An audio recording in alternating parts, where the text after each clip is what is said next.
Welcome to the Backseat Leadership Podcast, a leadership conversation for those not in the driver's seat of their organizations. Each episode is designed to help backseat leaders answer questions, press into tensions, and flourish in the seat they find themselves right now. And now, here are the hosts of the Backseat Leadership Podcast, Jeff Kokenauer and Brad Merchant.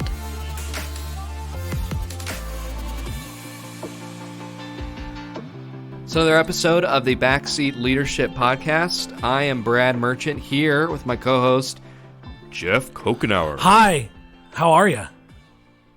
That was weird. Was that the wrong tone? Yeah, that was weird. That was the wrong tone. Yeah, that was weird. We won't do that tone. So this is our third episode, actually our fourth technically, but this is episode 3. And Jeff, we've been What talking about... are we doing here? Yeah, we've been talking about a lot of different things.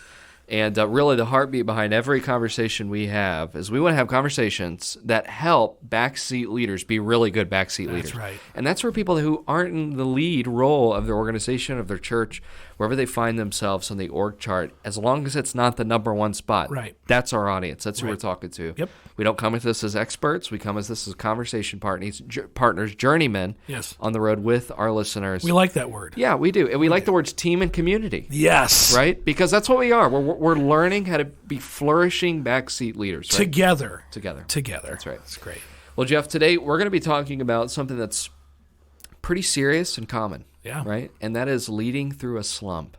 Yeah. All of us go through seasons, times when it's hard to lead, isn't it? Yeah. And regardless of where you work, regardless of what's going on, maybe there's something going on in your life that's leading to that. Maybe it's just it's something in God's good kindness that He's brought your way, and all of us experience that, don't we? We want to talk about that today. So, Jeff, why don't you kick us off? Leading through a slump. Start this conversation. What are we going to talk about today? Yeah, and so this is huge, and I think it's easy for all of us to kind of go, well, what is a slump? And we were talking pre-show, slump, burnout, all these type of things. We kind of need to define it, so we're going to do that first of all. Then we need to talk through there's a number of different variables that kind of come into play when it comes to dealing with slumps. And so there's some things to be aware of.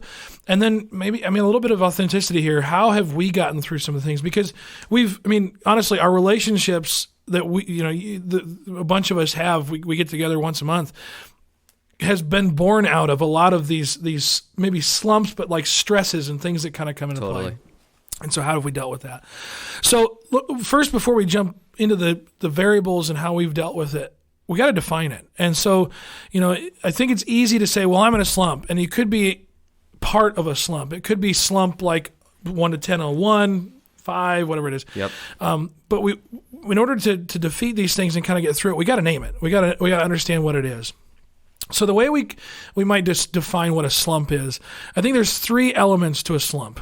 The first one is you're either dismayed. The second one is you're disheartened or discouraged. The third one is you're disillusioned. So let's walk through those real quick. So if you're dismayed, the idea of dismayed is that you're constantly stressed. You're when you wake up and it's hard to fall asleep at night because you're constantly thinking about all the stuff that is in your way.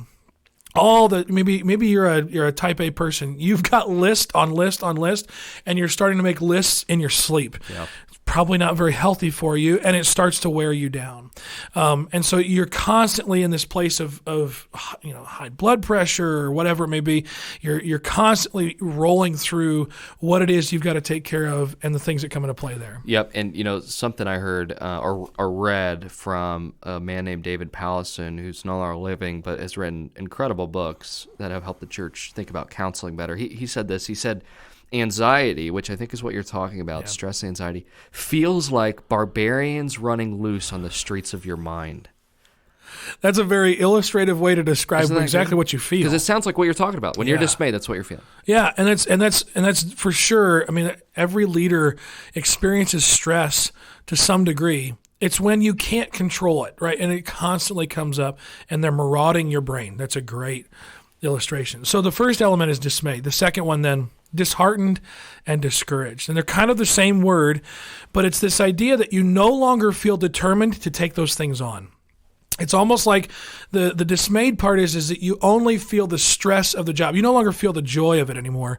And now you've moved to disheartened and discouraged, and you start to move to this place where you're no longer determined to take those things on. You no longer want to go, you don't want to wake up and go to work anymore. And the list on list on list and the constantly thinking about the things that you've got to take care of or you've got to somehow like solve because that's your role.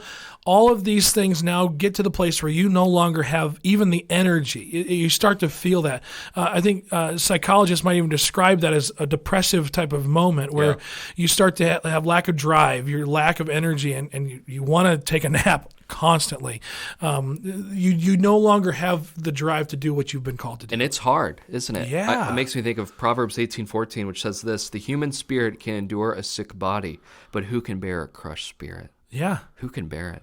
We can handle a lot of sicknesses. I mean, a lot of men can. I sure can't. When I get the cold, I think I'm going to die. But for women, you can handle a lot of sicknesses. Yeah. But when it comes to being really discouraged, really disheartened, that's something a pill can't take away. Oh, sure. Right? Well, and I think, too, is, when you have the drive to get up and go do stuff, you like what you're doing. And there's almost a level to where you no longer like what you're doing anymore because you don't have a drive to do it. And so the things that are in front of you have no appeal whatsoever. Yep. So you said dismayed. What's the second? Dismayed, disheartened, and discouraged. The third one is disillusioned. The third variable is disillusioned. And here's how we kind of describe this, is that you no longer have a vision for what you're doing. You no longer have a vision for the leadership that you have. Now, it's important to maybe specify what this is. This is not being released like I don't need to be here anymore. I'm being taken to something new, something different. This is I don't see how I do this. I don't know why I'm doing this anymore. You've lost your why. You've got to the place where the slump. This is probably the if there's a. I don't think that these are consecutive necessarily. Sure. But this is probably the last one. It's a progression. This is the progression. This is the end of the slump. If you get to this place where you no longer know why you're doing what you're doing, you lose your why. You lose your why. There's a good chance burnout is setting in heavy.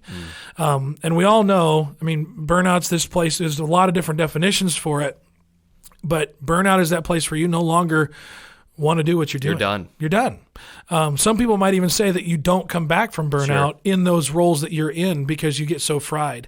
And so, like, the reality is that when these things start to set in, you start to lose leadership. Yeah. You start to lose the desire to be in the back seat. You don't even want to be on the bus anymore. And so these three variables, I think, help us understand what we're talking about when we talk about a slump, and talk about how a slump doesn't have to be just a moment. A slump can take time, and especially if it doesn't have healthy checks in place to get us off the slump.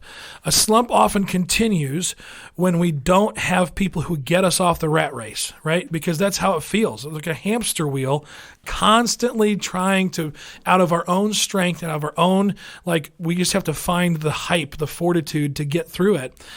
And it's not there. I've heard somebody describe before, when you go to try and do something that you know is meaningful, that you want to do, and you can't find it in the bucket anymore. The bucket's so empty that it's like, the bucket's so empty you don't know what to do. And so you find yourself dismayed, disheartened, or discouraged, and disillusioned. And that's when we start to get into this slump. Yeah. And so I think we've talked about the idea of burnout and tired and that kind of stuff before, but I think that gives us a picture of what a slump is. Anything you want to add? Yeah, I mean, maybe a question, and I'm sure some of our listeners have this, but so how does that happen? How do you find yourself in a slump, and those three components of a slump? How do you get to that spot? Because I'm certain that there's a lot of listeners today who say, actually, that's pretty helpful. That's some verbiage to what I've been feeling before, and that's helpful. But they don't want to get back to that place, right? That's not fun for anybody. So what would you say to those people? Yeah, I mean, I think the first critical cog to that, I know personally, has been naming it. I think sometimes we just keep pushing, and we don't take the time to evaluate.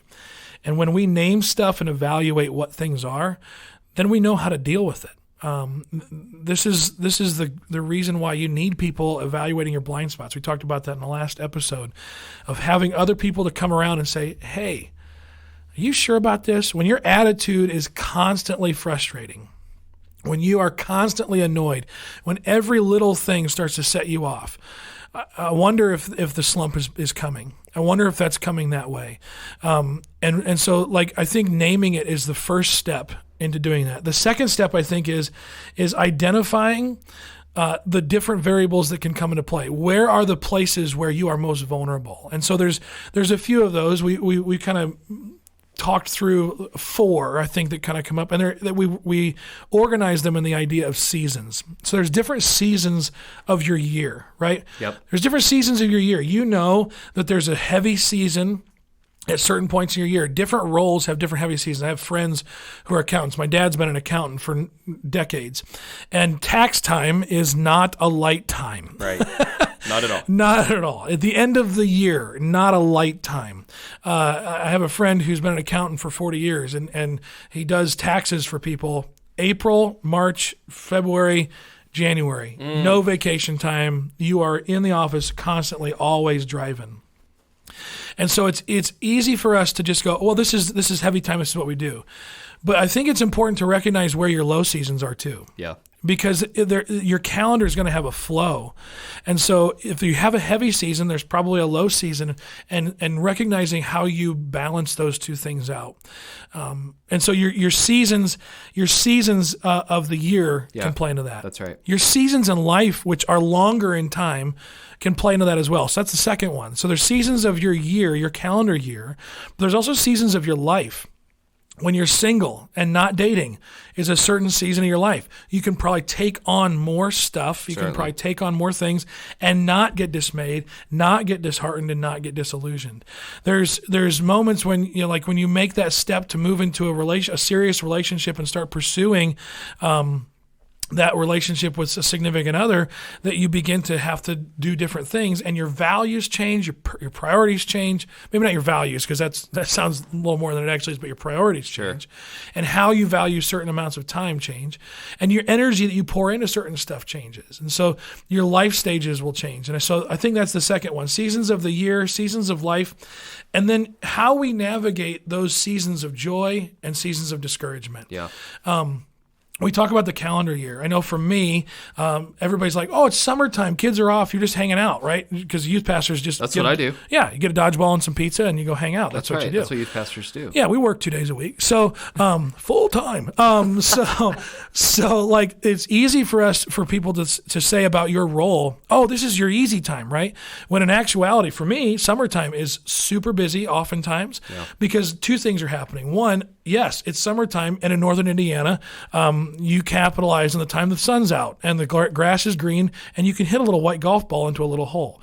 And so that's, you know, I love playing golf and I love doing those things. So summertime is a time we're trying to prioritize some personal stuff.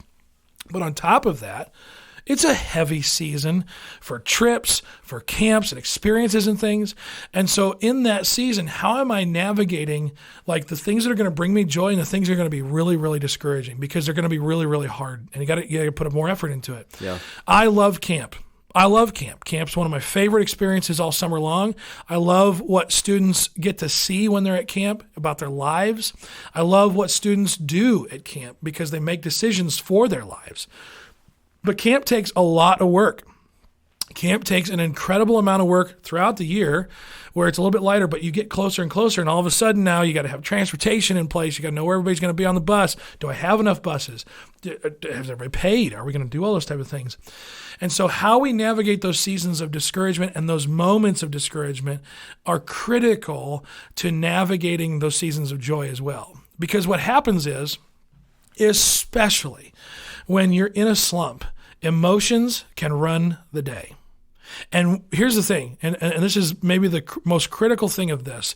When you're in a slump and emotions run the day, you can buy into the idea that your emotions are reliable. But your feelings and your emotions are real, but they're not reliable. Okay, you got to play that back. Yeah. So, and this has been something I've been learning here lately. So it's not something, and I think I even stole it from Todd Wagner, who's a pastor out in Dallas. Your feelings are real, but they're not reliable. And when you're in a slump and you live on your feelings, you don't know what's real and you don't know what is true. It's often hard to discover those things. Sure. So when you're in a season of discouragement and it feels like nothing's going right because stress is at an all-time high and you're still trying to figure out how to get that done, or maybe you're finding yourself where you don't have the energy to get the stuff done you know you need to get done, and your emotions say you're a failure, your emotions say you're never going to get this done, and you start to live on that. All it does is get on that hamster wheel, right? You just continue to get on the hamster wheel. And I've been there. I was interning at a church, and I was far from the driver's seat. I did drive a lot because I was driving vehicles, but I wasn't in the driver's seat of the situation. I was learning. I was trying to figure out how to do this thing. And what happened is we would get to the place where it's time to actually press into like the joyful side of things, like the stuff that I'm there for, like the sitting with students and wrestling with life. Yep. And I couldn't find it. I couldn't find the joy of that moment. And so what I tried to do is I tried to dig into the bucket. I tried to find something to offer this student, and it wasn't there. It wasn't there. And if I was to live on my emotions in that moment, I was a failure. Yeah. I had no place being in that spot. I didn't lose it, but I had started to lose my why. Why am I doing all of this stuff if I can't even be here for this? Yeah. And so what I think is important to realize in this is if you can get to the place where you can evaluate and start to go, okay, here's my high seasons, here's my low seasons, here's the stage of life I'm in. Yep. A real quick quote on that, and then we'll talk about how we walk through it and get out of the slump. Yeah. It is Andy Stanley is a pastor down in Atlanta, Georgia. He was talking to a bunch of church leaders about his role as a senior leader and building a church, built one from the ground up. And he said he knew he could offer 40 hours a week to God when he was raising his kids. Now, he doesn't have kids at home anymore. And if you watch this guy, he's doing stuff all over the country. He and his wife are killing it. And they're probably working more than they've ever worked in their lives. But they also have a lot more margin because they're not running kids from soccer practice to choir to church to back to school and all this other stuff.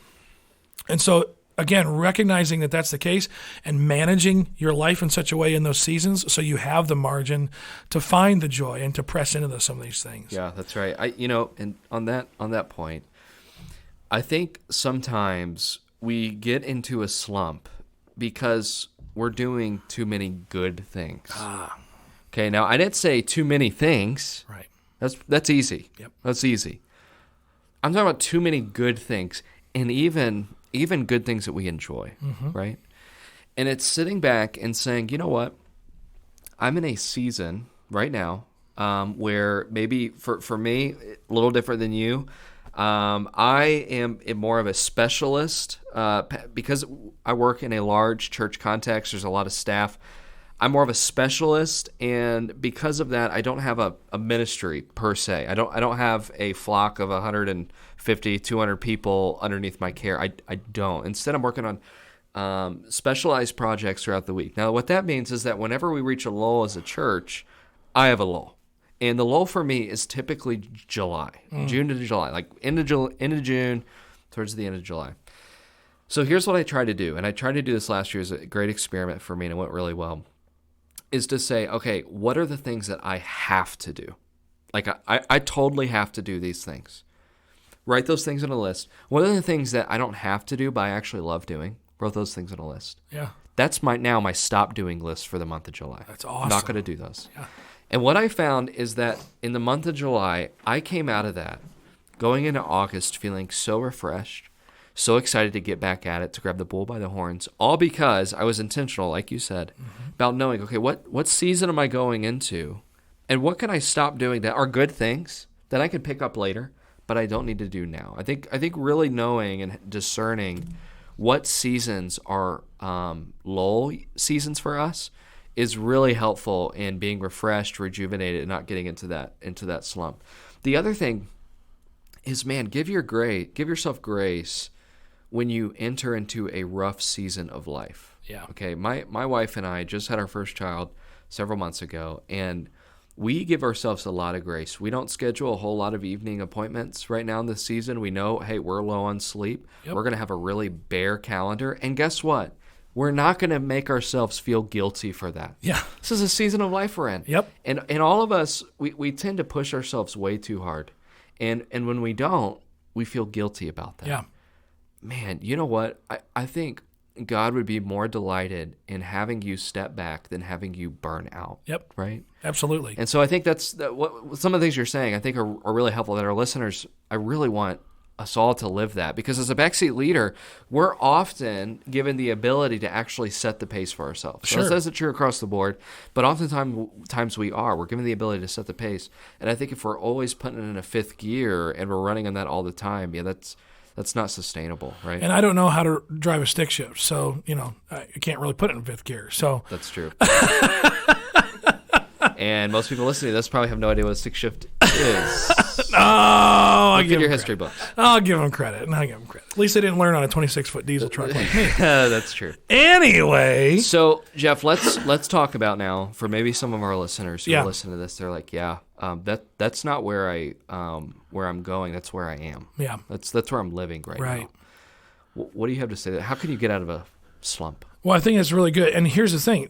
So when this podcast releases, it's March. So we're in Indiana, we're exiting, hopefully soon, wintertime. And so hopefully we're getting, here on March 20th, we're going to start getting more sunshine. If you have wood around you, knock on it. I just cursed us all. But yeah, so there's a good chance that some of our listeners are actually coming, hopefully, out of it soon, or have been in the thick of it. I say these next few things, realizing I haven't mastered them yet. These are things I'm trying to put in place. Yep. If nothing else, being married a year and a half now, almost 2 years, I'm learning these things on the fly and with urgency. And part of my story is I got married a little bit later in life. I got married at 31. That was bad that I had to think about it. You don't even know how old you are. I don't even know how old I am. I thought you're 60. Am I? People think I'm 40 and I'm not. So let's just put that. Anyway, back to the story. So there's a lot of these habits of just trying to run through it as hard as I can that have been in place in my life for a long time. And so they've been very difficult to unlearn. I've heard them for years from people who care about me, people who are leading me, people who are in the driver's seat of the organization I was on. And I would be like, yeah, that's great. I can still run harder. I can run hard. I can just keep running. And so I say those things to say, still learning this, still learning it on the fly. Yep. The first thing I would say is this, though, as far as steps to getting out of the slump. First thing is this: slow down. You don't need to run that fast.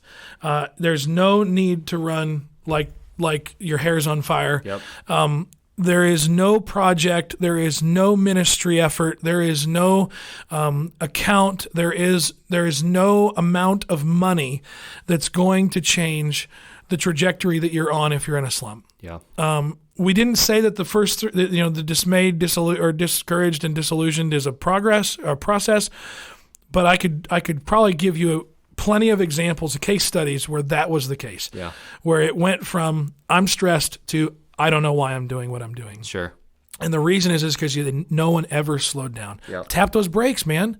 You don't have to be pressing the gas pedal the entire time. Slow down. Yep. Slow down. And you're like, I don't know how to do that. Quit doing something.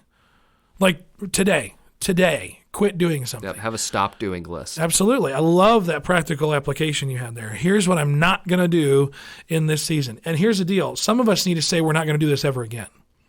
We don't need to make that decision right now, but we need to have the reality that this may never come back. And it's okay. So slow down. Second one is make a plan. Be intentional about this, right? I love what you said. And one of the things that I've started doing is I'm trying to get further and further ahead so that when I need to slow down and not do as much, I've already done some of the pre-work to get some of the stuff that's, because there's things that happen regularly. There's a lot of stuff that happen regularly. Yeah. Why can't I plan ahead to get that done? So have a plan. Evaluate when your sprints are so you can run the marathon.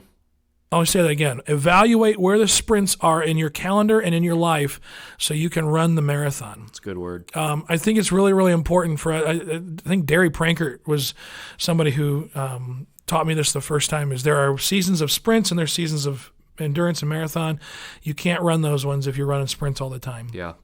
And so know where your seasons are, and then sprint really hard when you have sprints, because it's okay to run hard. The idea of balance is just such a crazy thing to me because I don't know that it exists. So how do you know what seasons are sprint seasons and what seasons are marathon seasons? And then the last thing that I think I'd say is you're the only one that cares about your schedule as much as you do. Yeah. No one else on the face of the earth, except for perhaps your husband or your wife, cares about your schedule as much as you do. Your organization, even the person in the driver's seat who is the best leader on the face of the earth who cares about you, doesn't care about your schedule as much as you need to. And so take care to make sure your schedule has margin in it so that you can continue to evaluate these things in the process. People get unhealthy when they do too much. People get unhealthy when they don't have the margin to take care of themselves. Now, some people are morning people, and the way to have margin is to get up earlier. Good for those people.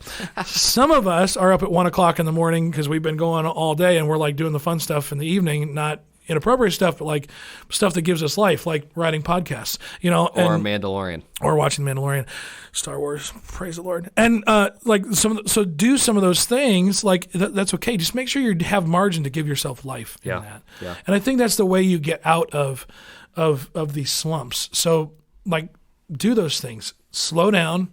Have a plan. Know your sprints and know your marathons, and then make sure you have margin in them. Yeah, that's a good word, and I love that about the whole sprints analogy, because what tends to happen is here's a way to put it: you either run your calendar or your calendar runs you. That's so good, right? So if you're not thinking intentionally about what I'm going to be doing every day, you're not planning out your week. Maybe for our listeners, some of them today, maybe the best thing you can do is to start a Google Calendar and start planning out your days and what you're going to be doing in each month. Because at the end of the day, you're run by something, right? You're run by something. And I would rather run my calendar than have my calendar set the pace for me, right? And I think one of the joys of being a backseat leader is the farther down in the organization you are, the actually more flexibility and freedom you have. That sounds counterintuitive, but the higher up you go, the actually less freedom you have. More people have demands on your time. There's more things you have to do. As a backseat leader, you have flexibility. The question is, how are you using that? Right? That's good. So those are good words. That's really good. Hey, Brad, we got to do our one thing. And our one thing for this episode. One of the things that we know you'll come to know about Brad is that he loves reading, and he reads all the time. I'm envious of his desire and drive to read, although I'm getting better. So I'm curious, what's a book for the back seat from Brad? Great book. So this sounds a little counterintuitive. This is a book titled Liturgy of the Ordinary. Love it. By Tish Warren. She's an Anglican priest. This is an incredible book because here's why. Every day is a liturgy. Now, for those of us who are in the church world, you understand liturgy as being kind of synonymous to an order of service, right? Mm-hmm. Somebody at your church puts together an order of service every Sunday. At least I hope they do. And if they do, there's got to be some kind of intentionality. Okay, someone's going to have an announcement, then there's going to be a song, then we're going to take an offering, then another song, then someone's going to speak, then we have a song, right? Or maybe at another church, maybe you take up 4 offerings. I don't know what that looks like for you, but 5. There's an order of service. And kidding. What Tish Warren argues is that your life is an order of service. That's good. All of it. The question is, how intentionally are you thinking about ordering your life so that you can bring the most worship to God? I love it. And there's so many good things in the book. I actually brought a quote with me I want to read because what I learned is when someone talks about a book, you're like, oh, that sounds great. But then when they read from it, you're like, I actually want it. So less of me, more of her, right? Here's a quote for the book. I love this. She said, a sign hangs on the wall in a new monastic Christian community house that says the following: everyone wants a revolution, but no one wants to do the dishes. I was and remain a Christian who longs for revolution, for things to be made new and whole and beautiful in big ways. But what I am slowly seeing is that you can't get to the revolution without learning to do the dishes. The kind of spiritual life and disciplines needed to sustain the Christian life are quiet, repetitive, and ordinary. That's so good. Does that make you want to read that book? Yeah, it does. Absolutely. Maybe you could buy me another copy before Christmas. I'd be happy to read it again. So that's a book I'm reading. I recommend to our listeners. I think it's helpful to especially have that perspective when you are in the back seat and maybe most of your job is mundane and quiet and repetitive. Guess what? That's an altar to worship God on. That's awesome. And we'll put that link in the show notes so you can grab a copy for yourself. That's episode 3 today, Brad. And Jeff, this has been an incredible conversation. I know, it's been so good. All of us go through slumps, and I really hope that some of our listeners have been able to glean from some of the things that you've lived out and you've practiced and applied. And as always, we would love to hear from our listeners. If there's things that we missed, things that you think would be helpful, you could reach us on social media, on Twitter, Facebook, and Instagram. Our handle is at Backseat Leader. At Backseat Leader. You can also find our website, www.backseatleader.com. Hey, thanks for joining us for episode 3. We'll see you in 2 weeks for episode 4. Peace. Thank you for listening to the Backseat Leadership Podcast. You can find at Backseat Leader on Facebook, Instagram, and Twitter, or visit our website, www.backseatleader.com, for complete show notes, to submit a question, or connect with Brad or Jeff. Be sure to subscribe to the podcast and rate and review the podcast and share it with your friends to help them be better backseat leaders as well. Thank you for listening, and we'll talk to you soon on the next episode of the Backseat Leadership Podcast.